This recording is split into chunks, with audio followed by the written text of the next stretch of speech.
tout à l'heure. Aujourd'hui on se retrouve avec une nouvelle vidéo qui est en fait la suite de la vidéo de la semaine dernière où je vous montrais ce qu'il y avait dans ma valise au niveau des vêtements et des chaussures et tout ça. Aujourd'hui je vous présente la suite donc où je vais vous présenter les 10 livres que je vais prendre pour cet été. Alors on va commencer. Donc déjà j'en ai pris 10, je pense que c'est peut-être un peu beaucoup en sachant que je vais travailler 2 mois. Donc en fait j'y vais pour travailler, évidemment j'aurai des moments de repos évidemment. Mais je pense quand même que ce sera peut-être trop, donc je vais peut-être réfléchir et en enlever, mais pour l'instant je vais quand même vous les présenter. Alors le premier livre, il s'agit de Hunger Games. Donc en poche comme vous pouvez le voir, donc Hunger Games c'est une série que j'ai toujours voulu acheter. Le problème c'est que les livres, ils étaient gros, en gros format, et 23 € l'unité, j'avais moyennement envie, x3 en plus. Donc du coup je ne les ai jamais lus, je les ai tous vus en film sauf le 3 et j'ai vraiment beaucoup aimé et du coup quand j'ai vu qu'ils étaient en poche, j'ai sauté sur l'occasion et j'en ai pris un. Et si j'aime bien, ce que je pense qui va être le cas, je prendrai les suivants. Donc je pense que c'est cool comme format, c'est assez pratique, notamment pour mettre dans une valise et pour apporter à la plage ou quoi. C'est un roman d'aventure et tout, je trouve ça assez cool pour l'été. Donc voilà, donc premier livre que j'emporte, Hunger Games. Deuxième livre, dans un registre complètement différent, il s'agit de Underground de Haruki Murakami. Alors Haruki Murakami, je vous en parle régulièrement sur mon blog de lecture. C'est un auteur japonais qui a reçu énormément de prix, vu que selon moi il est hyper doué. Il est dans un registre vraiment genre science-fiction, fantastique. C'est complètement dans un univers autre un peu. Et j'adore littéralement ce qu'il fait. Et ce livre-là, en fait, il était en grand format jusqu'à récemment, jusqu'à ce qu'il sorte en poche. Et en fait, il raconte l'histoire du métro à Tokyo qui en 1995 a été attaqué vu qu'ils ont mis du gaz dans le métro et tout ça. Et en fait, dans ce livre-là, il va recueillir les témoignages des témoins de l'époque pour raconter cette histoire du Japon en fait qui est importante pour eux. Personnellement, je n'en avais jamais entendu parler, je trouve ça dommage parce que c'est important de parler des catastrophes et tout ça. Donc au début, quand il était sorti en grand format, j'avais moyennement envie. L'histoire me disait moyennement, en fait ce n'est même pas une histoire, c'est un témoignage et tout ça, en gros, enfin des témoignages. Et puis là je me suis dit, allez, go, je le prends. Et je regrette pas du tout parce que c'est un auteur que j'adore et je suis sûre que je vais encore aimer.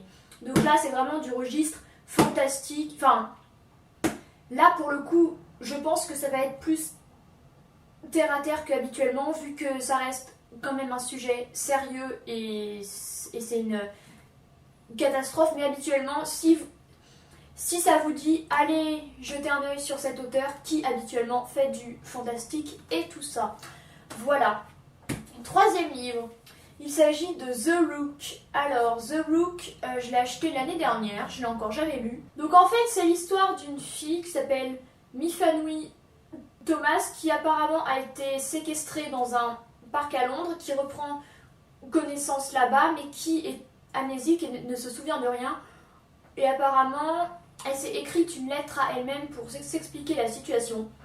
Donc voilà, donc ça va parler de l'Angleterre puisqu'ils disent une organisation secrète chargée de combattre les forces surnaturelles qui menacent la couronne britannique avec le MI5 anglais et tout ça. Donc ça risque d'être pas mal, un espèce de truc genre aventure, mystère et tout. Et ça avait l'air plutôt bien. Bon, le format, effectivement, il y a plus pratique, mais j'avais vraiment envie de le lire. Donc voilà, je pense que pour les vacances et tout, ça reste sympa. Même si c'est pas un sujet hyper léger et tout ça. J'aime bien quand même lire des livres avec des genres complètement différents. Quatrième livre, il s'agit de Phobos. Alors Phobos, C'est un livre de littérature jeunesse. Pour le coup, c'est rare que je lise de la littérature jeunesse. Mais celui-ci avait vraiment l'air bien. Donc en fait, je vous lis en gros le résumé. Alors, ils sont 6 filles et 6 garçons dans les 2 compartiments séparés d'un même vaisseau spatial. Ils ont 6 minutes chaque semaine pour se séduire et se choisir sous l'œil des caméras embarquées. Ils sont les prétendants du programme Genesis, l'émission de speed dating la plus folle de l'histoire, destinée à créer la première colonie humaine sur Mars.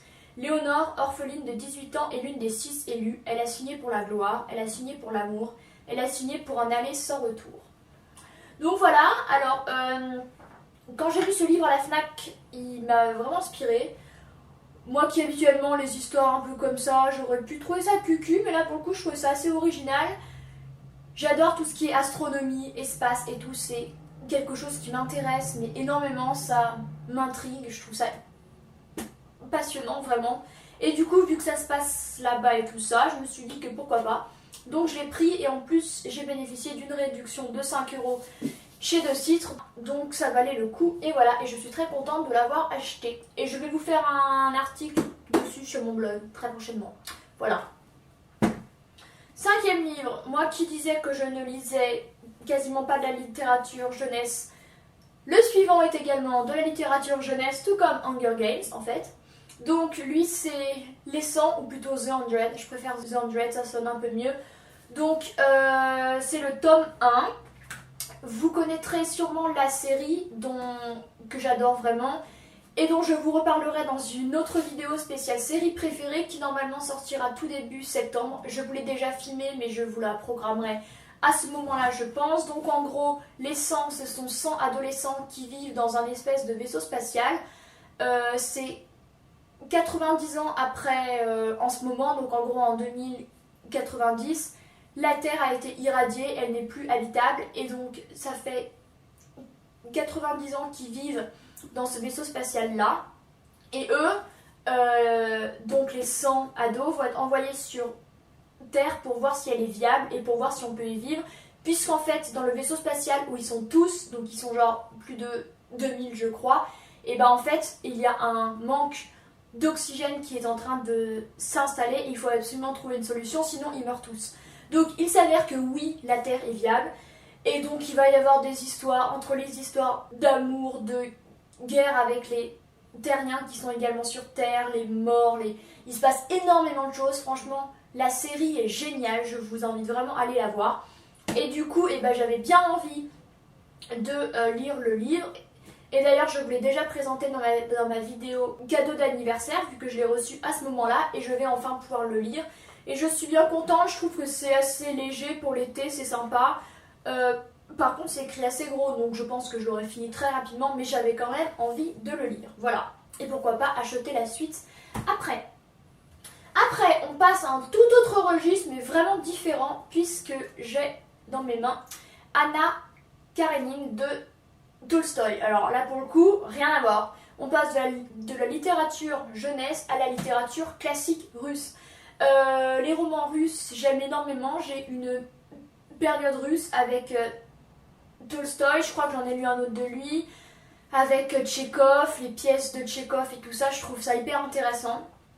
Et lui, ça fait un moment que je l'ai. Je l'avais déjà commencé, j'avais dû lire 100-150 pages et puis j'avais arrêté.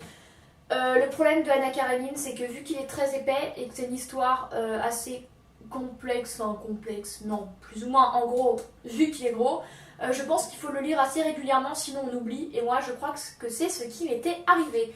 Donc voilà, peut-être si ça fait trop lourd dans ma valise, ce sera celui que j'enlèverai, parce que c'est le plus épais, et parce que c'est l'histoire la moins, comment on peut dire, légère pour l'été. Ça reste un classique, même si je trouve que c'est quand même hyper intéressant de connaître ces classiques, justement.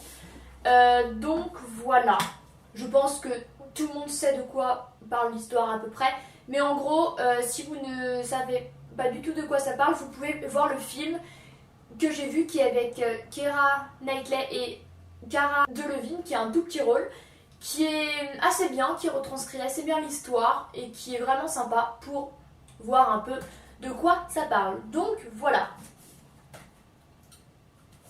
Après, j'ai un nouveau livre que j'ai acheté très récemment qui s'appelle Nano de Robin Cook. Alors, Nano, en fait, ça se passe dans le Colorado, dans un laboratoire en fait de recherche où l'héroïne de l'histoire qui s'appelle Pia Grace Dami, la brillante et séduisante étudiante en médecine héroïne, a récemment été embauchée par la firme. Lorsqu'elle assiste à l'étrange malaise d'un de ses collègues chinois et que son patron cherche à l'éloigner, elle s'interroge. Le géant des nanotechnologies est-il à deux doigts de faire la découverte du 21e siècle ou s'est-il déjà vendu au plus offrant? Donc voilà, donc ça parle un peu de science, qui est un sujet qui m'intéresse de plus en plus. C'est ce que je vous disais, je sais plus où, et bah dans mon article où je vous les présente. Si l'article est déjà sorti, je vous le mettrai en barre d'infos. Je suis quelqu'un de très littéraire, mais mes films préférés sont des films à tendance scientifique, ce qui est assez drôle. Et c'est ce que je vous ai dit dans ma vidéo 50 choses sur moi, puisque mes 3 films préférés sont Lucy, Mr. Nobody et I Origins, qui sont 3 films vraiment scientifiques et que j'ai pourtant adorés. Donc ça veut bien dire qu'on peut être littéraire et aimer les sciences, voilà. Sauf que moi j'aime bien les sciences en livre plutôt qu'en vrai, voilà.